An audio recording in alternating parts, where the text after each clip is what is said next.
மகனாய் பிறந்து ஓரிரவில் ஒரித்தி மகனாய் ஒளித்து வளரா தரிக்கிலானாகி தான் தீங்கு நினைந்த கருத்தை பிழைப்பித்து கஞ்சன் வயத்தில் நெருப்பென்ன நின்ற நெடுமாலே உன்னை அரித்தித்து வந்தோம் பறை தருதியாகில் திருத்தக்க செல்வமும் சேவகமும் யாம் பாடி வருத்தமும் తీరెందు మగిజిందేలోరెంబావాయ్.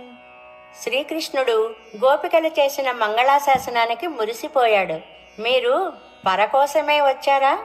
ఇంకేమీ ప్రయోజనాన్ని ఆశించి రాలేదా అన్నాడు. స్వామి, శ్రీకృష్ణావతార రహస్యం మాకు తెలుసు. నిన్ను దర్శించి నీకు మంగళాశాసనం చేయడమే మా ప్రధాన ప్రయోజనం అంటున్నారు గోపికలు ఈ పాసురంలో. దేవకీదేవి భగవంతుడు తనకు పుత్రుడుగా పుట్టాలని కోరింది. శంఖ చక్ర గదాధరునే పుత్రునిగా పొందింది.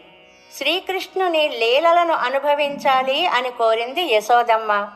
పుట్టిన నాటి రాత్రే యశోదమ్మను చేరి తన లీలారసాన్ని అనుభవింపచేశాడు తండ్రి. రేపళ్లలో దాగి పెరిగాడు. అతన్ని చూసి ఓర్వలేక చంపాలి అనే దుష్ట భావంతో ఉన్న కంసుని దౌష్ట్యాన్ని వ్యర్థం చేసి అతని కడుపులో నిప్పులా చేరి చంపాలని తలంచిన వానినే చంపిన ఆశ్రిత వాత్సల్యమూర్తి, నిన్నే కోరి మేం వచ్చామయ్యా. పర అనే వాద్యాన్నియ్యి. సాక్షాత్తు లక్ష్మీదేవి కూడా కోరే నీ ఐశ్వర్యం, నీ వీరచరితం, వీటిని కీర్తించి శ్రమను వీడి ఆనందిస్తాము అని గోపికలు శ్రీకృష్ణ పరమాత్మను ప్రార్థించారు ఈ పాసురంలో.